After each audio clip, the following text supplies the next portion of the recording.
Hi, best friends. I'm Tabby. And I'm Caitlin. And today we are doing another segment of Too Long Didn't Read. We are discussing A Christmas Carol by Charles Dickens. This And was one of the wildest it's a books I've trip. ever read. It's a It's short little trip. 93 pages of just offensive language towards women and poor people. Yeah, and we'll kind of discuss that a little bit further because I don't know much about Charles Dickens, but I think that was On purpose. Scrooge's particular lens. But yeah, I'm going to start off by just reading the little blurb on Goodreads. So it says, to bitter, miserly Ebenezer Scrooge, Christmas is just another day. But all of that changes when the ghost of his long dead business partner appears, warning Scrooge to change his ways before it's too late. So we're just gonna start off with the synopsis of this book. You want to kick it off, Tab? Yeah, so this book is broken up into five staves or five parts. So I'll start with stave one. So the book opens by telling us that Marley is for sure dead, and it says it like 12 times He that is he is so in dead. fact dead, so dead. Marley was Scrooge's business partner, and Scrooge is described as a covetous and cold old man, and nobody approaches him in the street, not even beggars, but Scrooge prefers it that way. On Christmas Eve, Scrooge sat in the office of his counting house with the big warm fire while his clerk froze in the other room. He had just a piece of coal that he lit on fire for warmth. And his cheerful nephew comes in to wish him a Merry Christmas, and Scrooge says, Bah humbug, our little grumpy king. Scrooge is like, Why are you so cheery? You're poor, like you have no reason to be happy at all. And his nephew is like, Okay, then why are you so grouchy? You're rich. And they kind of have like this back and forth. And Scrooge continues to complain about all the things merry while his nephew protests, and Scrooge declines his nephew's invitation to come over for Christmas, even though he asks him every single year. And he always says, No, And he no, I just keeps won't. acting persistent. We love that. When his nephew leaves, two other people come in and they ask Scrooge to donate to the poor. Scrooge refuses, saying that the poor can go to prison or to the union workhouses to survive. And if you don't know anything about workhouses, they are like super dangerous, like dirty places that people could like go looking for work. And basically, if you started working there, like you're pretty much guaranteed to die on the job. We're talking like chimney sweeps. Yeah. Like this is written at a time when the poor people were so truly, truly poor. Yeah, like they had to take on the absolute worst, like street sweepers, like the Yeah. lamp lighters, those Like they're just people. inhaling cancer left and right. Yeah, they didn't live past 40, certainly. No way. Scrooge also complains about his clerk taking the day off for Christmas, insists that he shows up early the day after to make up for it, and after closing the counting house, Scrooge goes home. He lives in the room which had once belonged to his business partner Marley, which I thought was very weird. I did too. I was like, were you lovers or Dude, I actually wrote that down. I'll talk about that later. okay. Because I think they were. Nobody lives in the building except for Scrooge. All the other rooms were being leased as offices, and it's just really gross and run down. Yeah. And when Scrooge arrived at the front door, he sees Marley's face in the door knocker. He was startled, but the illusion disappeared and he went about his night. He definitely pretended that he wasn't scared because nothing bothers Ebenezer Scrooge. And as he goes up the wide staircase with only his candle for light, he thought he saw a locomotive hearse going up before him. He assumes that he is just spooked from imagining Marley's face, so he checks all the other rooms for intruders before double locking himself in his bedroom, just in case. He tries to relax by the fire, but again sees Marley's face and the tiles around him. He tries to shake the feeling, but notices a disused communication bell beginning to swing. The bell rings loudly along with all the other bells in the home. Once the bells stop, he hears a clanking noise as if someone were dragging a heavy chain along. He hears the sound of the cellar door flying open as the chains drag up the stairs to his door. Marley's ghost walks in through Scrooge's bedroom door, and Scrooge sees that the chain around his waist is made of cash boxes, keys, padlocks, ledgers, deeds, and a heavy purse wrought in steel. Scrooge proceeds to argue with Marley's ghost that he isn't real in an attempt to maintain his composure because he's like, no, bad things don't happen to rich people. And then the ghost finds him again and asks if he believes now. Oh yeah, because he's got like a really gross face. Like He like takes basically a he has bandage like a off. bandage like wrapped around the bottom half of his face, and he takes it off and his jaw falls off. And Scrooge is like, okay, okay, you're real. Like, oh, for sure. That did it for me. Um, so the ghost finds him again, and Scrooge does believe him, but asks why the ghost has come to him. So the ghost replies that it is required of every man that the spirit within him should walk abroad among his fellow men and travel far and wide. And if that spirit goes not forth in life, it is condemned to do so after death. So basically, what he's saying is that if they don't do good deeds and acts of services in their real life, then they're doomed to live life as like a spirit just wandering aimlessly. So Scrooge, who's being a little bit of a smart ass, is like, why are you still doing that 7 years after your death? Shouldn't ghosts be able to travel pretty quickly? Then the ghost again explains that he was a piece of shit and has a lot of redeeming to do. He's got a lot of self-redemption. And he says, at this time of the rolling year, I suffer most. Why did I walk through crowds of fellow beings with my eyes turned down and never raise them to that blessed star which led the wise men to a poor abode? He tells Scrooge, I am here tonight to warn you that you have yet a chance of hope of escaping my fate.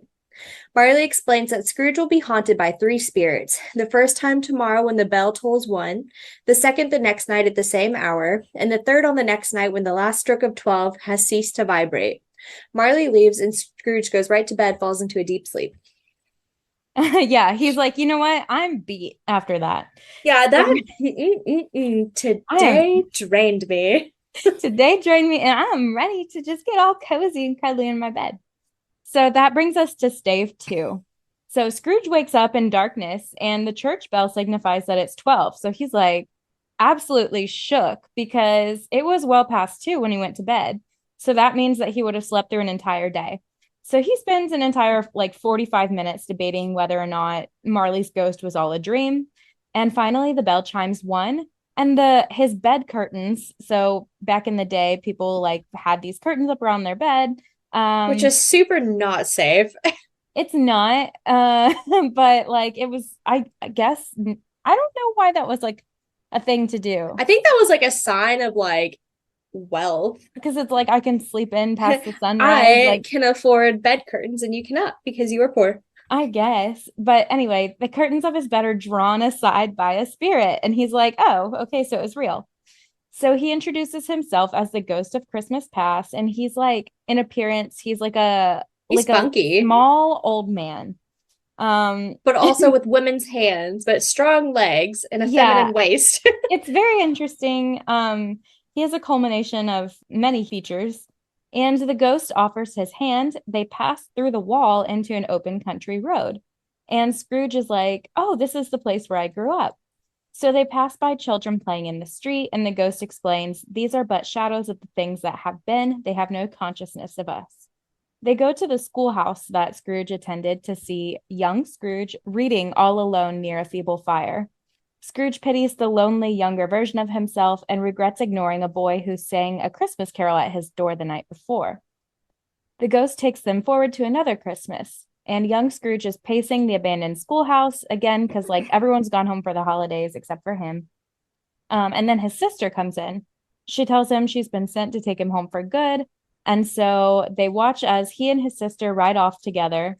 And the ghost says that his sister was delicate but had a large heart. And Scrooge agrees. And I was like, that's nice. Oh, that's good. We also learned that this sister is the mother of the nephew that Scrooge was ignoring at the And beginning. also, I guess, deceased. Yes, and dead. So they travel forward again to when Scrooge was an apprentice for a man named Fezziwig. So Fezziwig is kind of like a stark contrast to Scrooge as a boss. So Fezziwig in this memory is insisting that Scrooge and his other fellow apprentice named Dick stop working immediately because they need to prepare for a Christmas Eve ball. So they hurry up, get things all ready for people to come over. They all enjoy the evening together. And then as they're leaving, the Fezziwigs are all wishing their guests a Merry Christmas and everyone's like having a great time. The ghost asks if anything is the matter, and Scrooge says, I should like to be able to say a word or two to my clerk just now. That's all. So he's feeling a little bit guilty for how he behaves as a boss. And then they flash forward again, and Scrooge is sitting by a young girl in a morning dress. She tells Scrooge that she has been replaced by a golden idol. He argues there's nothing wrong with his pursuit of wealth because he only wishes to avoid the harshness of poverty. And she tells him that their contract that they made was back when they were both poor and content to be so. She says he was a different man back then and continues on to say that she's releasing him from his obligation to her, and she wishes him happiness in the life that he has chosen.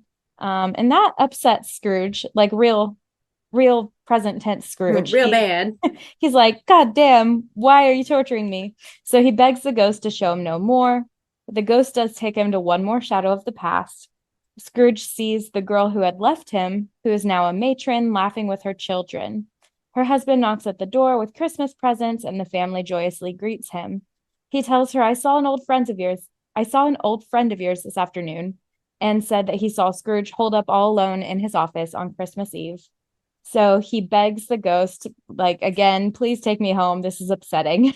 And they return to his bedroom, and he just drifts off back to La La Land again. And the way he describes their children was freaking sending me. He's like, who are these freaking ragamuffin, ugly ass kids just jumping on you? Like, it couldn't be me. Couldn't not. Like, they are so loud and so misbehaved. I hate it. He was like, one child is making the noise of 40 children right now. I know, but then like the one girl that like looks like her mom, he was like, but not you beautiful, like, precious angel. That could have been mine. I know. He's like, you're kind of bad though, girl. It's like gross. Like, setting the table because she's in like the same 16. like breath that he's like, I wish you were my daughter. Yeah, like it's pretty interesting. You're and upset, again, Scrooge. I'm upset. So this brings us to stave 3. So Scrooge wakes again right before 1 o'clock. He pulls open all of his bed curtains and waits for the next spirit. When the bell struck 1, no ghost appeared before him, and he decides to get up. But as soon as he touches the door, a voice calls him by name to enter. He enters what appears to be his room, but it's full of Christmas decorations and a feast. And that goes on for about 3 pages of them describing the food. It's a whole big shindig that they're having with lots of good food. The ghost he doesn't get to eat any of it. No, he doesn't get to touch any of it. It just disappears. So the ghost of Christmas present tells Scrooge to touch his robe, and they are transported to the city streets on Christmas morning. The people around them are joyous and bustling to the church when the bells ring. At the same time, many people carried their dinners into the baker's shop, and the ghost sprinkled incense on their dinners from his torch. Scrooge is like, hey, why is it that you seek to close these places on the 7th day? And the ghost is like, pardon? And because he's blessing like all their shit too, like that's what the incense is for. And Scrooge is like, sorry if I'm wrong. It's been done in your name, or at least in that of your family. And the spirit says, there are some upon this earth of yours who lay claim to know us and who do their deeds of passion, pride, ill will, hatred, envy, bigotry, and selfishness in our name. Remember that and charge their doings on themselves, not us. Okay. Mic drop. Mic drop, queen. The ghost then takes Scrooge to his clerk, Bob Cratchit's home, and Scrooge is shocked to learn that he has 15 children because he only pays the man 15 shillings a week. Yeah, because you're a little cheap ass. He's like, he sees, Lord. That's a lot of fucking kids. He sees Mrs. Cratchit laying the table with her children. A couple of the younger kids come in late, and their mother tells them to warm by the fire. Bob comes in with Tiny Tim upon his shoulder, whose limbs are supported by iron braces. I also can't discern how old this child actually is, so... I'm like assuming he's less than 10. Maybe. I'm not positive. Because also, like, they kept referring to, like, the really young kids, but then Tiny Tim was not one of the young kids, so I'm assuming he's older than the young kids. I don't know. Yeah, I guess I'm not sure. So the family enjoys their feast together and gathers around the hearth for a toast. Bob says, a Merry Christmas to all, my dears. God bless us. And then Tiny Tim says, God bless us, everyone. So sweet. Cute. What a good kid. They said he is, like, very wise beyond his years. And that he says strange things in church. I'm thinking of Bran from Game of Thrones. Yeah. Just saying weird shit, but everyone's like, oh. Like, oh, he's so smart. Scrooge asks the ghost if Tiny Tim will live, and the spirit replies that if the shadows remain unaltered by the future, the child will die. Which, first of all, I'm like, he must have been very not well off for him to be like, is he gonna make it? I think he was looking real frail, probably. They did describe his hand as withered. That's why I'm like, is it like a Benjamin Button type situation? Is he looking like old and decrepit, like in his iron braces? Like, who is I this child? I don't know, because like, and I'm gonna like talk about this more later, but like in the Disney version, like It's like a I definitely, child. yeah, he's just like he's got a crutch, but he's fine. He's like, this child simply will not make it another day. But then again, it is like 1843. True. Yeah, like a harsh wind could knock over a Victorian child. Certainly. Yeah. So the ghost throws Scrooge's earlier words back at him, saying, "What then? If he be like to die, he had better do it and decrease the surplus population." Pulled a real Ron Swanson earlier and was like, "No, we need another plague." So the ghost continues on. Will you decide what men shall live and what men shall die? It may be that in the sight of heaven, you are more worthless and less fit to live than millions like this poor man's child. Scrooge continues to hang his head in shame until he hears Bob say his name, thanking him for their Christmas feast. Mrs. Cratchit says that she wishes Scrooge was there so that she could tear him a new one. She concedes and drinks to his health for her husband's sake. The children drink the toast after her, but all seem glum to do so. The family then returns to their celebrations until the ghost makes the vision disappear.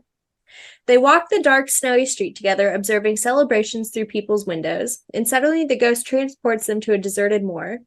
Scrooge asks where they are, and the ghost tells him a place where miners live who labor in the bowels of the earth.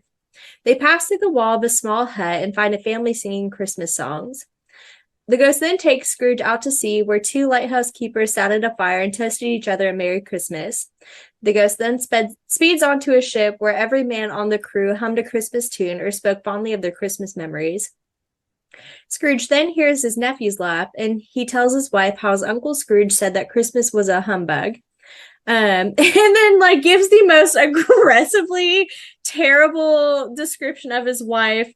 But we'll talk again about this later. I'm gonna read it word for word. Don't you worry. He's like, damn, how did he manage to bag this hottie? She's like, just okay, I guess. Like, not what I would choose, but like, for his status in life, she's all right. He's like, good for him. Yeah. His nephew says he's a comical old fellow. However, his offenses carry their own punishment, and I have nothing to say against him. His nephew continues on to say that he will invite him to dinner every Christmas because he pities him and his loneliness. Scrooge watches them celebrate with music and games and finds that he's enjoying himself. The spirit takes him to visit many more cheerful homes until he notices that the spirit has aged.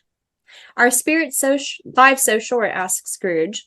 My life upon this globe is very brief, replied the ghost. It ends tonight. Scrooge also notices something protruding from the ghost's robes. From the foldings of its robes, it brought two children, wretched, abject, frightful, hideous, miserable. They knelt down at its feet and clung upon the outside of its garment. And I was like, wow, that is aggressive again. This is my least favorite stave, I'll tell you what. Yeah, whew. The spirit says this boy is ignorance, this girl is want. Beware them both in all their degree, but most of all beware this boy, for on his brow I see that written which is doom, unless the writing be erased. Deny it. Deny it. Deny it.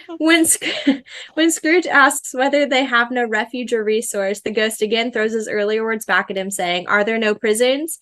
Are there no workhouses?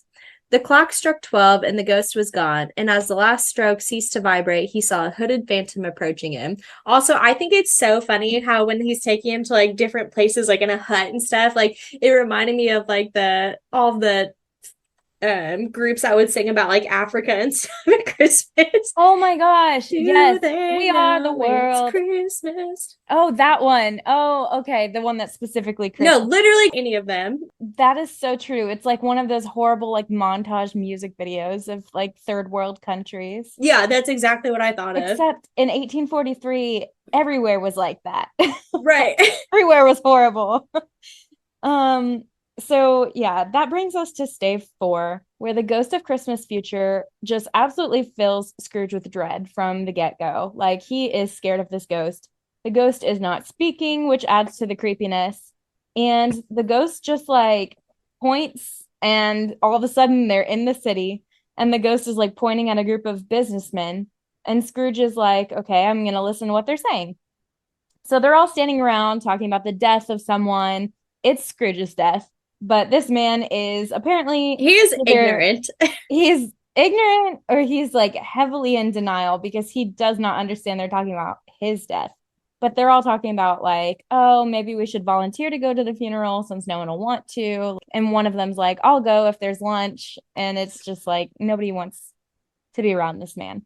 So then they continue into a rundown beetling shop, which I had to look up. It's like something to do with linens. And they see an older man who's about 70 years old. And then Scrooge and the ghost watch as two women and a man walk in. And then they all like laugh upon realizing what they're all doing there because they're all there to help themselves to the belongings that Scrooge left behind. So one of them says, who's the worse for the loss of a few things like these? Not a dead man, I suppose. And then they just continue to absolutely roast him for being a jerk and then divide out all of his possessions. It's amazing. Which was also funny too, because when they walked in, he's like, wow, they're all so ugly. Yes, he is so obsessed with how ugly all these poor people are. That is what takes up the bulk of these 93 pages are just descriptions of how ugly their A clothes are, food. their nasty food, their rundown houses. Like he is absolutely trashing these poor people. He's like, Um, couldn't be me. and then the ghost takes him to a really dark, creepy bedchamber, and he sees that there is something laying in the bed that's covered up. And Scrooge is like, no. And the ghost just points at the head. And Scrooge is like, nope, I'm not taking that sheet off. Absolutely not. Please, I've learned my lesson. Take me home. But the ghost continues to point. And so Scrooge is straight up begging the ghost. He is like, please, if there is anyone in this town who feels some kind of emotion due to this man's death, show that person to me. And so the ghost is like, bet. So he reveals a mother and her children. The mother's pacing, waiting for someone to get home. At last, her husband comes home. She's like, what news do you have for me? Like, spill the tea, bestie. And this man is ashamed for feeling joyful, but he is a little excited because the man who died is who they owe a bunch of debt to. And he's like, it's okay. We can sleep with light hearts tonight. So the emotion that they were feeling towards this death was It really was joy. joy. So Scrooge is like, okay, ghost, please just show me some sort of tenderness connected with a death, or I will forever be haunted by this horrible memory. So the ghost takes him to the Cratchit's house, and the children are telling their mother how worried they are about their father. Um, their father, Bob, arrives home, and the family all rises to greet him. Bob is soon overcome with grief as he tells his family how green and beautiful the cemetery is where Tiny Tim is going to be buried. So Bob collects Because himself. he's dying. He's dying or dead at this point. I'm not sure which. Bob collects himself to gather with his family because he fell apart, but he's like, all right, I got to be strong for the rest of the kids. And then he goes and he tells his family how he ran into Scrooge's nephew, who kindly offered his condolences. So Tiny Tim has already passed. And he's like, if your family needs anything, please let me know. So Bob is like, wow, Scrooge's nephew is a real stand up guy. Scrooge senses that his time with the ghost is nearly over. So he asks to confirm who it was lying dead in the dark chambers. Because again, our guy, he just does not He's want to. like, I just can't even guess who this could be. He Like, why knows are they that he bringing does my not want to nephew know. into this? Scrooge asks why the ghost is pointing away from his house. He's like, our house is this way, bestie. And the ghost is like, nope, we're going to the cemetery. So they get to a cemetery and the ghost is pointing to a grave. And Scrooge is like, I do not want to I look at actually that. can't read. He's like, until you tell me whether or not these things are changeable, I cannot look at that grave. So he says, are these the shadows of things that will be, or are the shadows of things that may be only? But the ghost just continues to point. His hand is unwavering, and Scrooge says, men's courses will foreshadow certain ends to which, if preserved in, they must lead. But if the courses be departed from, the ends will change. Say it is thus with what you show me, but the spirit still does not budge. Scrooge sees his name upon the grave. He asks the ghost if it was him who lay upon the bed. He just cannot put this puzzle together. He's like, wait, were that was they me? were they bad mouthing me Surely outside? not. Were they stealing my shit? Were they stealing my blanket that someone removed from my corpse? Nar. Um, Scrooge At this point, he is begging for forgiveness. He's like, please, I can change. And then the ghost's hand finally begins to shake. He says, assure me that I may yet change these shadows you have shown me by an altered life. Scrooge promises to honor Christmas in his heart and accept the lessons that these spirits have taught him. As he prays for his fate, he actually grabs the ghost's hand finally, but the ghost like pulls it away from him, Ghost which is I'm like, going to talk about nah, more. dog. Yeah, he's like, don't fucking touch me. But then the ghost just like disappears and Scrooge is in his bed. The ghost like turns into a bedpost. He's Next. like, oh, bet. Um, so then we get to the final stave, stave 5. Scrooge jumps out of his bed and praises the spirits and Jacob Marley. He runs around his house to find everything as it was the night that Marley's ghost visited him. He was so stoked that his bed curtains were in fact still there. Yeah. He's like, He was thank like, the Lord. thank God. That is what I was so worried about. He's like, I've not been looted and pillaged. So he opens the window to find a sunny morning, which I'm going to talk about. And he calls down to a boy to ask what day it is, and the boy tells him it's Christmas Day. So Marley kind of lied to him. It was not over the span of 3 days. It was actually just one night. And he asks the boy whether the poulterers have yet sold their prize turkey. When the boy confirms that it's still there, Scrooge instructs him to buy it and meet him outside. He goes outside and paid the poulterer and a cab to deliver the turkey to the Cratchits. He pays the boy as well for his services. And then Scrooge shaves his face and dresses in his best clothes, which was a whole trial because he was dancing and shaking and jumping. He was so excited. He's having the best time. And as he walked the streets, he greeted those he passed, and they were like, what the fuck? They were kind of into it, though. They're like, that guy is smiling, and I like it. Like, all right. On his walk, he encounters the man who had asked about donations, and Scrooge donates a generous amount and asks the gentleman visit him. Scrooge gathers the courage to knock at his nephew's door, and their staff shows Scrooge to the dining room. His nephew and niece were surprised, but they had a wonderful time together along with the rest of the party. Along with the plump sister. Along with the plump sister. And I also forgot that I'll talk about it in a second. So the next morning, Scrooge went to work early to beat Bob there. Bob arrived late and apologized. So Scrooge offered him a raise in his salary, and Scrooge also promises to discuss the affairs of Bob's family that afternoon over lunch. So the story ends by telling us that Scrooge was more than true to his word. He became like a second father to Tiny Tim. He also became a good friend, a good man, a good boss, and celebrated Christmas happily for the rest of his life. So also in that part, I'll have to look for it because I was dying the way he like described the Cratchit family. Was it something about how they were all ugly again? Yeah, no, literally. He was talking about like how a family who was not handsome and not Oh, yeah. with like tatters in their clothes could ever be like, so. And that was like in the last like 10 pages of the book. Yeah. He's like, wow, I've learned a lot that ugly people can be happy and find love. Oh, I love it. That wraps up the synopsis for A Christmas Carol, a Christmas classic by Charles Dickens, that you may or may not have to read in school. So you're welcome. So we're just going to roll right into the next portion since it's a super short story. And as always, we'll kick it off with some ratings and our thoughts on the book. I'll start. I would rate this book a 3.5 out of 5. And here's why. So I think that Dickens was kind of ahead of his time in certain aspects, like socially.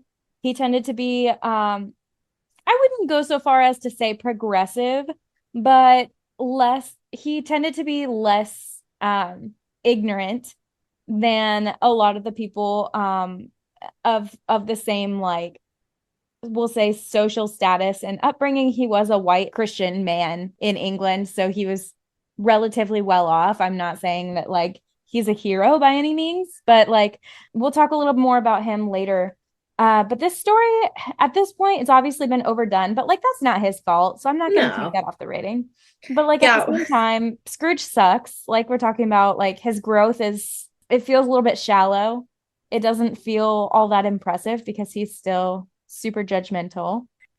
So I gave this book a 3. Initially, I'd given it a 0.3 out of 5, but I bumped that up to a 3.3 because I had to remember that this was not written in modern day. Yeah, you had to let your emotions like settle. Yeah, I was like, wow, this book sucked, but it was probably really good when it was written. Maybe, I don't know. Hot take. I think people like it for the wrong reasons. And That's probably so true. so I did like the way that it was a social commentary, and I put that it was a commentary on how leaders and influential people do not care about the impoverished because it so rarely affects them until they are nearing their end and realize that they're going to die alone. Yeah. And I think that is really the biggest takeaway from this book is that Yeah. Scrooge didn't change because he wanted to. He changed because he was scared of the afterlife. Yes. And if that had not been presented to him, he would have still continued to do that until his literal dying day. Yeah, so that definitely deducts points. Because like also this book is only 93 pages. So I think if Dickens had wanted to kind of like develop Scrooge a little bit more, he sure could have, but I think it was just a little like he just put together this little story for people to tell. You know what I mean? I Yeah. don't think he expected it to be like what it is today. Like this is the holy grail of Christmas Yeah. stories. Yeah, no, and I think people like read this book and they're like, "Oh my God, like what a testament to like redemption and like the Christmas spirit and like the time of the year of giving." And that's not what this is. Like No, it's this really is not. not that. And like even after he had like his come to Jesus with the last ghost, like he was still like up there like talking mad shit on people. Yeah, he was still like, yeah, man, I guess they're ugly, but like I can learn to be But they nice to can't ugly help that people. because they're poor. Yeah, and like also, okay, let's just say this story was written in a way to where Scrooge really did want to change and he did just kind of become a better person through less we'll say forced means. Scrooge is still like extremely wealthy. And it's like, yeah, like if you have literally a surplus of money, like it should be a given that you help people who are literally starving to death or have a child that's dying. Like it shouldn't be like something that we applaud people for doing. Right. He shouldn't have that much money in the first place. So it's like, He only does that because he's running like a loan business and he's literally putting people in debt. yeah, he's like preying on other people, other poor people, and making them poorer. So I'm just like, like even if he was like, you know what, I want to change and be a better person, I'm gonna start like donating money and stuff. Like, how about you just find a new job?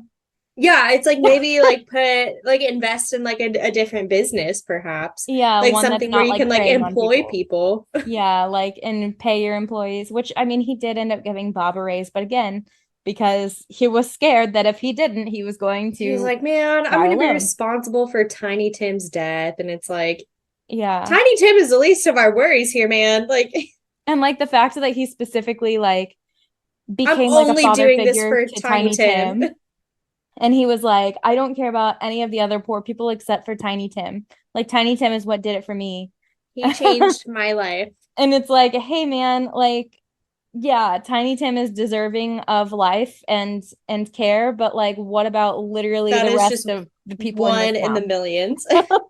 Um anyway, so we're gonna kind of like just give a little description of the characters. We'll start with Ebenezer Scrooge. So he is the OG Grinch. Dr. Seuss is not that original. He just can't understand why anyone would want to celebrate Christmas, especially poor people. What do they have to be celebrating? Like that is they're ugly, their Like houses are you're gross, poor. they barely have food. Like what kind of presents can you give when you're poor? What did he say? Oh, Oh, they put daring ribbons on their dresses. He was like, wow, yeah. that is a bold fashion statement. I He can't was say I like, love it. And it does show how poor you are, but good because for he you was for talking about how trying. they could do it for like only 6 shillings or something. He was like, "Oh yeah, I know the exact price of those ribbons," which I don't know if shillings is the right word, but like he's like, "Yeah, they can do that for like $6." Like, hell yeah, they're looking fine for $6. Falling on a budget, baby.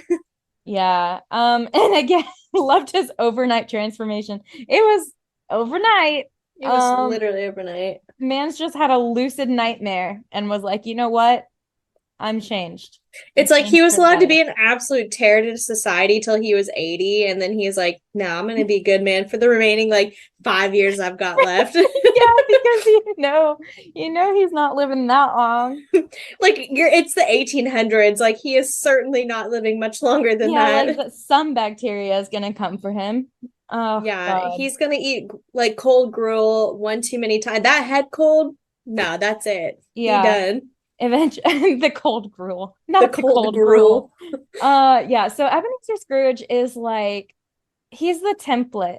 He's the template for rich white man doing the bare minimum and becoming the hero of the And story. us praising him for the last 200 years. Yeah. Like congrats, man. So then we'll talk about Scrooge's nephew, Fred, which we don't find out his name is Fred till later because up until he had his like redemption moment, he just referred to him as my nephew. My nephew. This is Rah. Scrooge's nephew, which I thought was cool. Which he also did that with Bob too. Like Yeah. for like 3 seconds, I did not know who the Cratchits were. Then I was like, oh, it's Secretary Bob. Yeah, because he's like my clerk, my nephew. He's like, yeah, okay. And Oh, maybe it's that Bob. Okay. actually, that's kind of showing like his self-centeredness. Yeah, I actually read that Okay. down. I was like, Okay. wow, that does add on to his redemption. Like it shows how he was keeping everyone at a distance. And Yeah. again, Paul and Ron Swanson didn't even bother to learn their name. Yeah. I had to like say that out loud to get it, but I get it now. Yeah, isn't that fun? Anyway, Scrooge's nephew Fred, he refers to him as a very handsome young man, Yeah. which he only calls men handsome, which again, I'm going to talk about this later. Actually, I'll talk about it now. Scrooge, Let's. I am pretty sure, before we move on to Fred, I'm pretty sure Scrooge is a closeted gay man. And Yeah. that's partially why he didn't fight for his marriage because he didn't actually love his wife. Yeah. So I've written down a couple things here. So he uses his nephew as falling in love as an excuse for everything. He's like, why would you fall in love with a Hmm. woman? Yeah, he was And like, it's why like, would you get married? You're an idiot. yeah, it's like, yeah, for sure. He when the two men came in, he described them as portly and pleasant to behold. Oh, I was I like, missed cute. that little gem. He lived in the chambers that once belonged to his deceased partner. Yeah. And I was like, I don't understand any other reason why you would do that wherever you live in before. Like it had to not have been as good as like I don't understand. Yeah. So it's like partner or partner. Partner. You know what I'm And saying? then when he was talking about Dick, the other Oh, the other in apprentice. I almost said intern, the other Yeah. apprentice, he kept saying how Dick was very attached to him and how they slept together underneath the desk in the main office. Yes, which I just took that as them like that was their housing arrangement, but like I'm not saying they didn't get a little action going down there. So I do feel like he maybe Yeah. wasn't into women, but also in that time, like you, that wasn't allowed. Yeah, that wasn't an option. And I agree with like all of that. The only thing is like when he's an apprentice, I don't think he had a choice in the matter like where he slept. But But they were attached to each other. I was like, yeah, why'd you throw that yeah. in there? And then also like speaking of the He's like, yeah, Dick gentleman loved being me. and Dick's love me and I love Dick. You know what I'm saying? You know what I'm saying? Um, speaking of like the portly and pleasant to behold men, like whenever he's a changed man and he goes and like donates to the charity, he's like, don't say a word, just promise me you'll come visit me. And the man's like, okay, Like, I can yeah, do man, that. sure. Yeah, So no, like he was into him. He was what into visit you him. for? He's like, yeah, I have one way for you to get rid of these debts owed in full. Oh, so Scrooge is prideful in more ways than one. Anyway, moving on to Fred. So Fred is his very handsome nephew, and I know he's a baddie. I know Yeah. he's a baddie. And his Um, uncle appreciated his beauty a little too his much. uncle was like, "Yeah, you're a fucking hottie, just like my sister." Um, He's everyone's attractive except for poor people. yeah, no, well, this he's an exception because it's his nephew. Yeah, Otherwise, okay. yeah, Well, because he was like literally, I don't even know how your wife is so hot because you were so poor. the thing is, like, his nephew has to be doing well enough though, because like they have staff in their house. Like, Right. so But I was he like, like tried to make it sound like he was like poor, poor. Yeah, I don't know. I was a little confused about that because I'm like, surely not everyone had like A stallion, help, no. like you'd have to have a certain amount He of obviously money. wasn't as poor as the Critchets. Yeah, exactly. That's what I'm saying is like, Cratchits. yeah, I have yeah, said their name wrong every the crackers. the Am I Critchets, right? not Oh, the Pritchets. the crutches for Tiny Tim. Um, Oh. Anywho, But yeah, he just had like very good energy. Apparently, he just had the most glorious laugh ever beheld a man because it was mentioned at least 8 times that he had the best laugh. here's Ha ha my ha thing. ha. Scrooge is closeted. Was Charles Dickens closeted? Because he was like, if you know a man who has a more beautiful, wondrous, perfect laugh than Fred, please Like, come let me introduce him to know. me. I was like, what is this? Your Fred, dating profile? apparently, Fred just has it all. Yeah. He has it all. So I don't know why Scrooge is being so mean to Fred. He's a little gem. He's gorgeous TBH, and he's fun. I did think it was funny that when Scrooge was like watching from afar with the second ghost, Fred was like, yeah, I think I really got to him today. And then like Scrooge showed up the next day. And so I'm sure he was like, yeah, that was all me that just caused this divine intervention. Fred's like, I'm I'm a fucking sure. god. Yeah, he's probably feeling real good about himself. Wow. Good for Fred. He deserves that little ego Fred, boost. yeah, you did that. You did that yourself, man. It was all him. Other than that, he was not an important character. No, I mean, he was And just his friends were a weird. support. Yeah. He had a friend that was like actively like Chasing after harassing, women. yeah, Not the plump harassing the one. plump sister. Um, but then we have Bob Cratchit, and when we're first introduced to Bob, what did I say? Crotchet.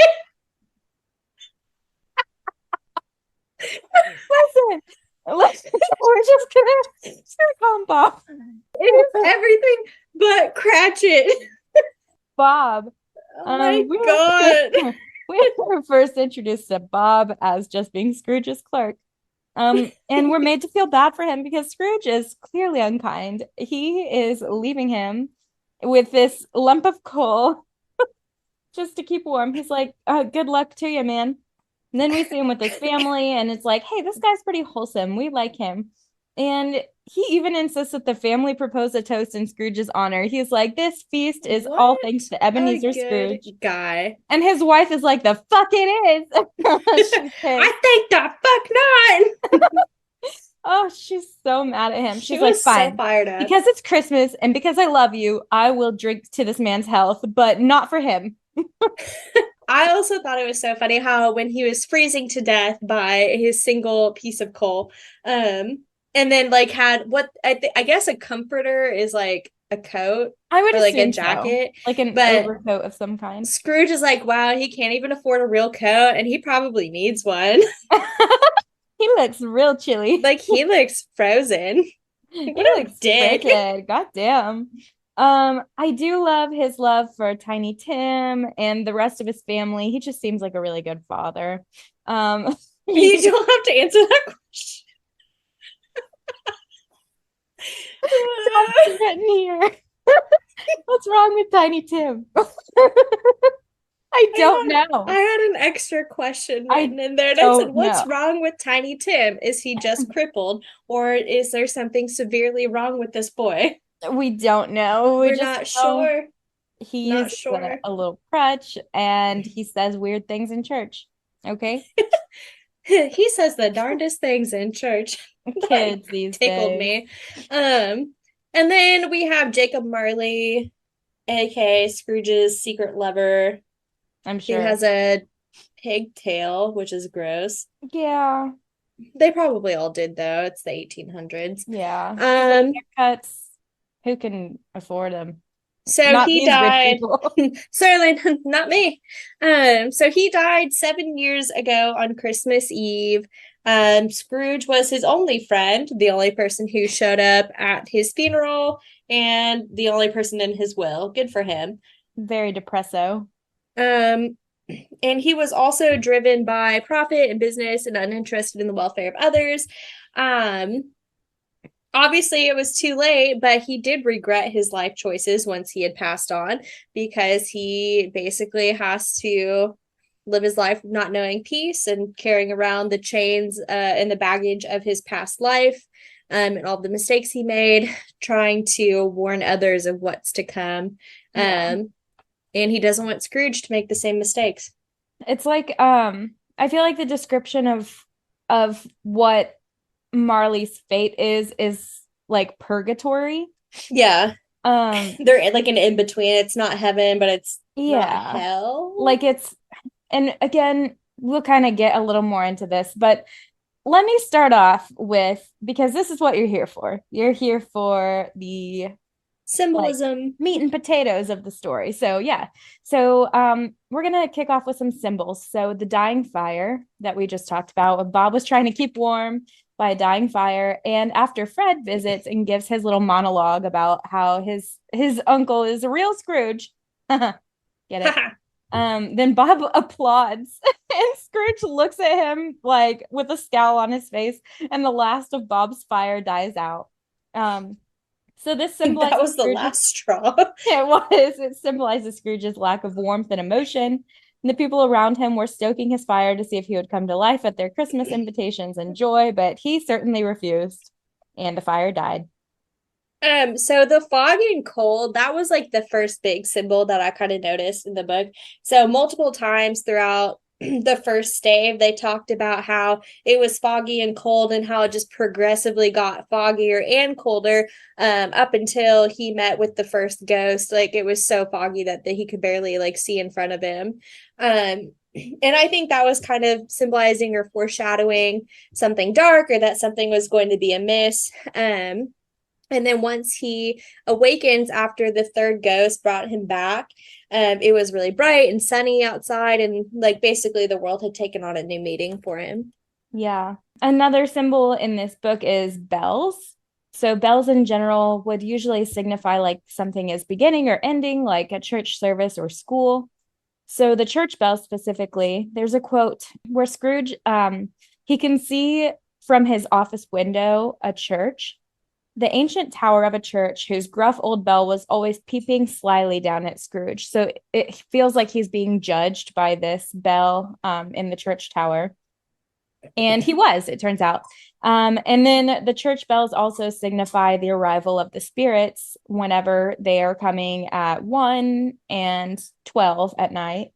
And also just a little disused bell in the house that started ringing signified the spirit's arrival as well. So I thought that was interesting. Additionally, the door knocker. So a door knocker to me symbolizes entering an unfamiliar place. And that was actually the first place that he saw Marley's ghost. So it's the beginning of his spiritual journey, if you will. And then at the end of the novel, we come full circle at the end, whenever he's a changed man. As he stood there waiting for the poulterer to arrive, the knocker caught his eye, and he said, "I shall love it as long as I live." And now he loves the door knocker for what it represents to him. I love this door knocker. Do you want to talk about the chains?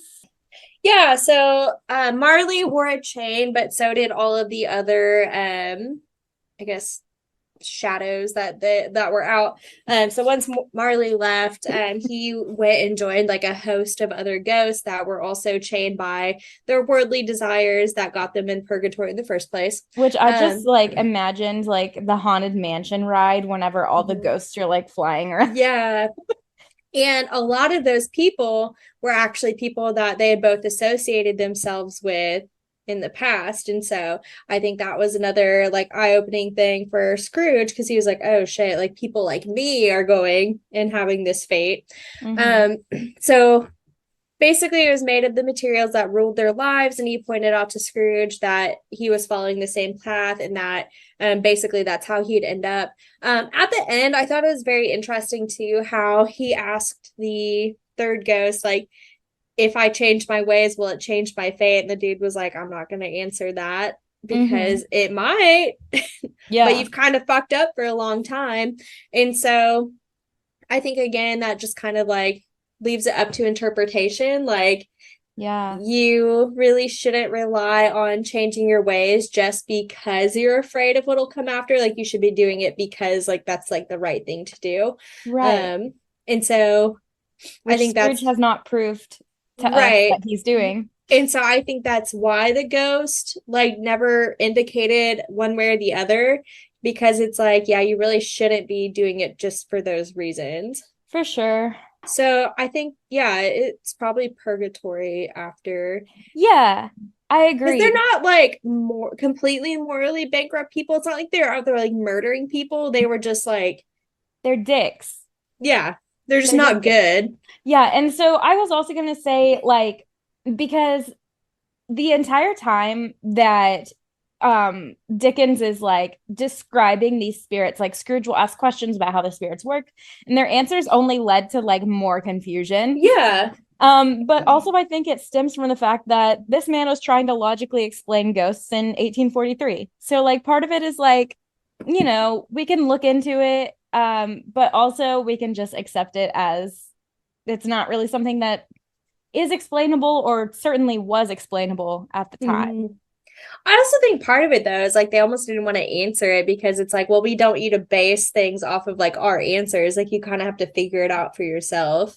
That definitely could be too. Yeah. I'm not like saying that that's for sure not it, but I'm just saying I Mm-hmm. think the time period might contribute to a little Yeah, bit of the like interesting superstitious elements of the book. for But like sure. I I definitely always It's like they're understood ghosts, where he but was they're going with holy it. ghosts. They're Yeah. godly ghosts. Yeah. And I that went a little bit different places as well because like there were the ghosts that were like in purgatory, but then there were like the Holy Spirits Mm-hmm. basically. So anyway, that's a great segue into my last symbolism here. So the three spirits. I'm going to break this down by spirit, starting with the past. So the spirit of Christmas past acts like a friend to Scrooge. When they travel, he says, "Take my hand." He shows us a past where we feel sympathetic towards Scrooge. He is a sad little boy who's abandoned at school during Christmas time. He's literally all alone, like It's just reading sad. by a fire. Like that's sad. And no matter what a jerk Scrooge is now, like looking at that scene, you feel bad for that child. We also see his betrothed rejecting him for who he's become. And of course, it's because of the way he's acting, but it's likely that he's pursuing this wealth in an attempt to like fill the void of like all the things he was missing in his childhood. Like he was just brought up in this school without his family until he's probably a teen, I'm assuming, is when his sister comes to get him. Mm-hmm. Um, but yeah, like at the time, he's not seeing the error of his ways, but he's clearly sad that he's losing her. So it's like we feel this sympathy for him. Like I kind of get it, like to an extent. Like he took it a little too far, but like Oh I yeah, understand wanting to have like that stability and like that like financial backing. for I sure. think he just kind of lost sight of what it meant to have that. He definitely did. And of course, it sucks that he doesn't realize that and then goes on to become like the biggest jerk in the Yeah. world. But like the first spirit that takes him around, it's like we feel for him. Like we can see him as Yeah. someone who has faults, but we have sympathy for him. We can like understand where he's coming from. Yeah. The ghost of Christmas present, however, acts more like a parent. So when they travel, this ghost says to take my robes. So I just imagine like a little kid like holding onto their mom's like skirt. And of course, the literal like children clinging to its robes as well. Like this, Little and we'll talk demon about how much I kids. hate that. But this ghost shows us the present where people are happy in spite of Scrooge. So it's kind of like teaching him tough love. Though Scrooge is unpleasant and hurts them in some way, these people are gladly celebrating the holiday. Bob even shows gratitude towards Scrooge by thanking him for giving him a job so that he can afford this meal for his family. Scrooge's family is making jokes at Scrooge's expense, but his nephew does defend him, saying that he has patience for him and pities him. So the Ghost of Christmas Present is like, look, these people, they want to like you. Like, you help You them in could some be way. a good person.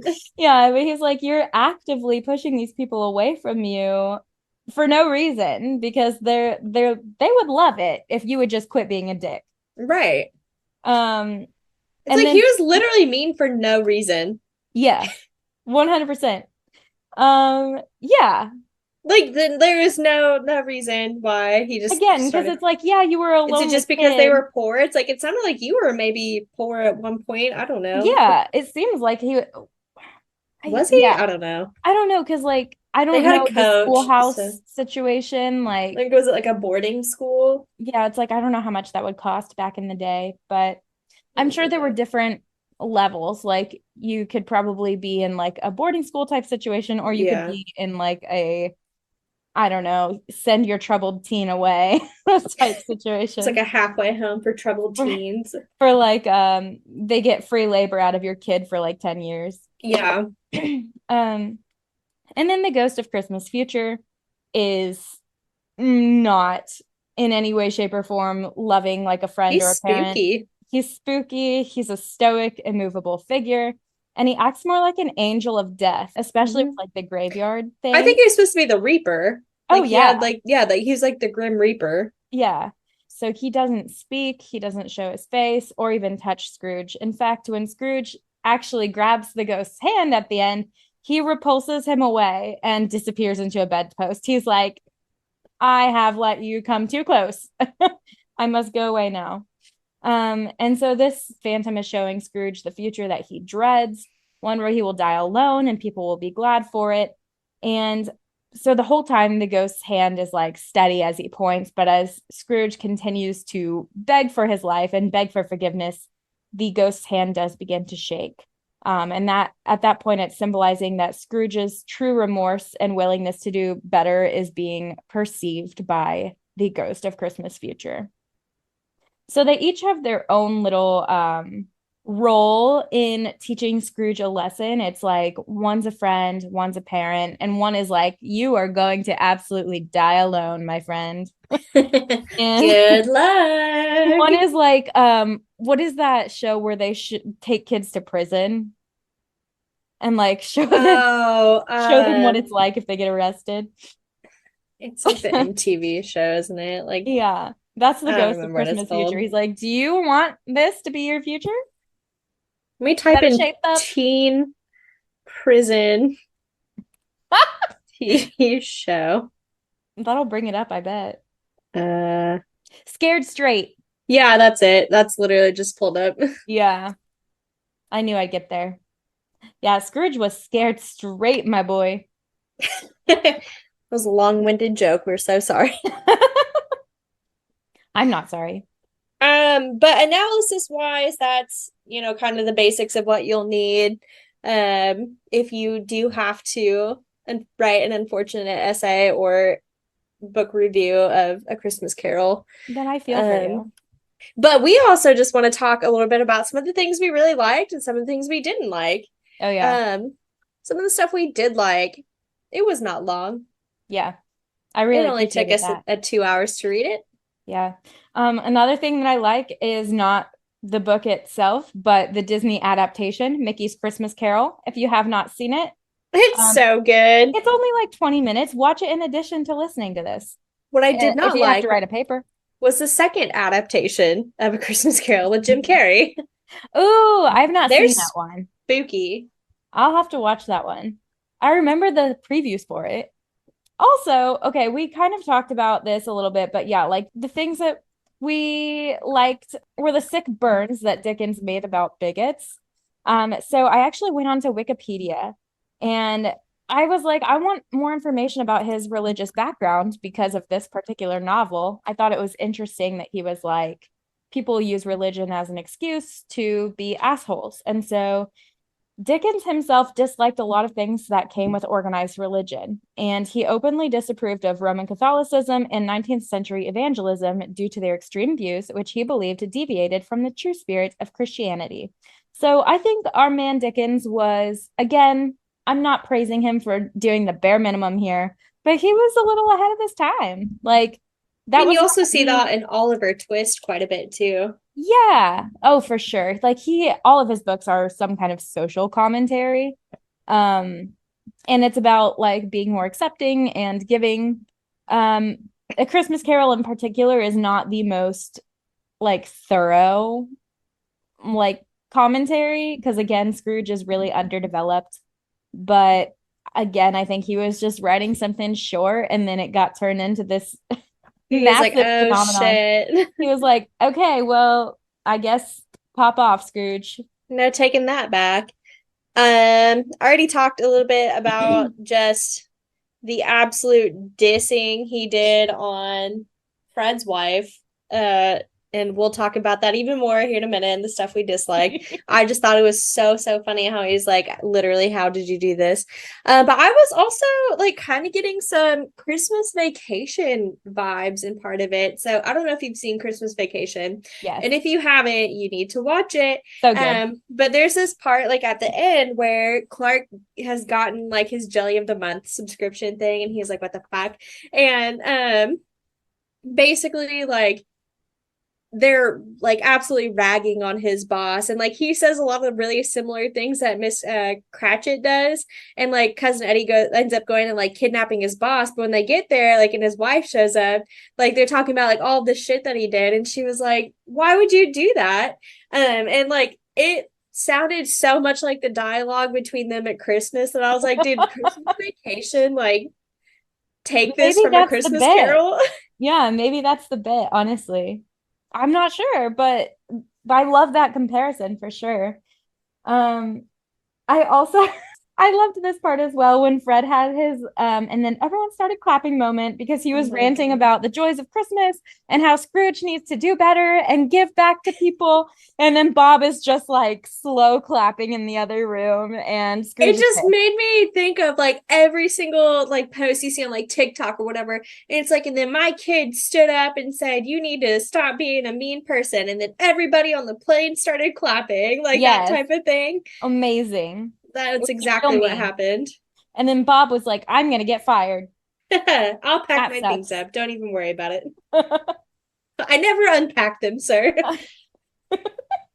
Oh, also, it just tickled me a little bit. So at the very end, Scrooge like has told nobody else about his wild self-realization. And Except for he that shows little up, boy on the street. yeah, except for that one child. But like Bob shows up 18 minutes late. He's like, I'm gonna get him good, and like starts like being like, Bob, step back into my office for a minute. I got to talk to you about your tardiness. And then just lunges at him. He's like, I'm going to give him a hug. And Bob was like, what the fuck? And like grabs for the ruler, getting ready to absolutely bash his skull in because he's like, I am not getting jumped today. He's like, I got like 15 kids I at got home. I 15 cannot kids afford to to die. feed. And then Scrooge is like, actually, I'm giving you a raise. And he's like, oh, cool. Like puts the ruler behind his back. Another thing that's just like amazing that I forgot to talk about, but like the little kid on the street that he sends to buy the turkey. Mm-hmm. When he's yelling down the window to this child, he's literally talking aloud to himself and he's like, wow, this kid's really pleasant to talk to. What a joy. Just like imagine the Just kid. unhinged. I would not. I think the kid would have like just walked away, but he was like, I'll pay you if you go get this turkey for me. And he's like, a buck is a buck. Like, who Yeah, am he's I to like, pass I it up? have done worse for less. Okay. So that brings us to the things we disliked.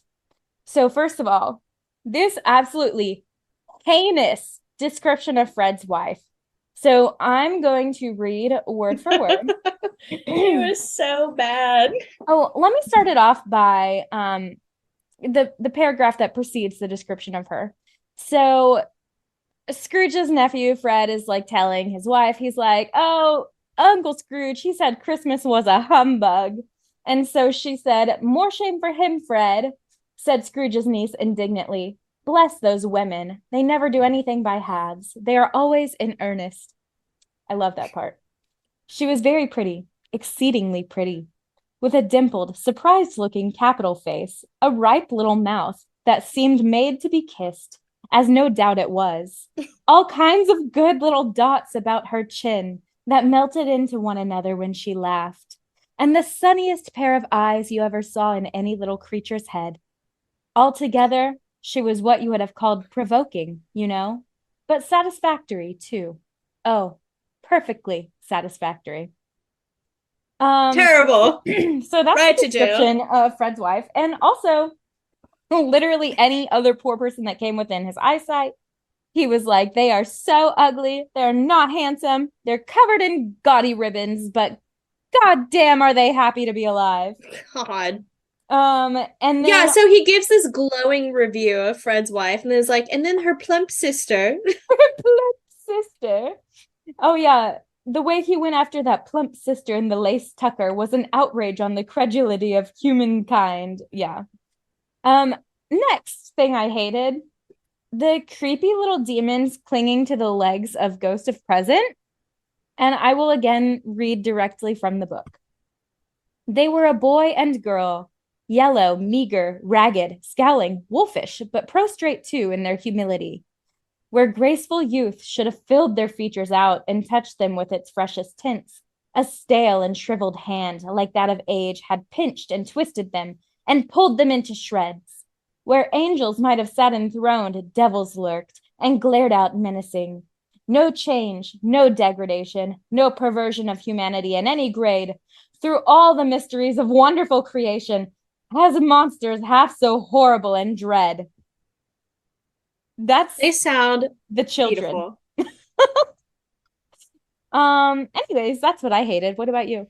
I just hated that literally half the book was spent describing the way food looked. So Yeah. like when he was describing his gruel, his cold gruel on the stove, like so many times, and then like when they were describing the Cratchit's food and that fucking goose they've prepared, Mm-hmm. I was like, wow, if I read the word goose one more time, I'm gonna throw I'm this book gonna in the I'm gonna fire. goose all over if you know what I mean. Ew. Sorry. I'm really like I'm in good spirits right now. Like I'm having a great time. I am too. Um This book is a travesty. And then when they talked about the prize turkey, he's like, "You've never seen a turkey quite like this, boy." Like they're gonna be the so kid's excited like, to see you this mean the turkey. turkey that's as big as me, sir? And he's like, that's the He's like, one. "It's at least twice the size of Tiny Tim, that turkey." He really did say that. And then also the ghost feast, and he's like, Yeah. "Oh, this looks so incredibly delicious." He's like, "Wow, let me list off every single item, the texture, and the smell of them." Have Like, y'all you got ever had puddings. Have you food ever at had Christmas pudding? time? Now you have. She was very Uh, worried about this pudding. Like, ew. all in all, listen, not the worst book I've ever read. Again, I'm Not the sure it was best. really good first time. The moral of the story, in my opinion, what I think Dickens was going for is don't be a dick, treat people with kindness, give what you can, and enjoy the time you have with your loved ones. And he And might have accidentally also, stumbled upon some other messages that he didn't mean to, but that's okay. for sure, for sure. But no one's going to notice that because it's about God and redemption and Christmas. It's about the Lord and being a good Christian. God bless them, everyone. And also, if you haven't read this book and you have time for 93 pages, you can add this on to your uh Goodreads reading Yes. goal, like I did. Yes, because the book is free on Kindle. Like just free. You don't need to have Kindle Unlimited. Yeah, you can just So go get it. good for you, Um, besties. yeah, so join us next week as we discuss our reading goals. This is actually going to be the last episode of 2022 next week. So we're going to also reflect on our favorite books of 2022, and some of the books that we have on our TBR for the new year. And also, we will be covering Crescent City and the House of Sky and Breath in the month of January. They are a little bit longer of books. They're in kind of the same realm that ACOTAR is. So if you want to go ahead and get started on those, if you maybe read a little slower, if you don't have enough time to like just sit down and read them, go ahead and knock those out. Yeah, because the length I would say is like it rivals that of like A Court of Silver Flames. Like It's we're pretty talking long. 700 to 800 pages. It's good, but it's really long. Yes. So, yeah, go ahead and get started on those. We'll talk to you then. And as always, Let's get lit.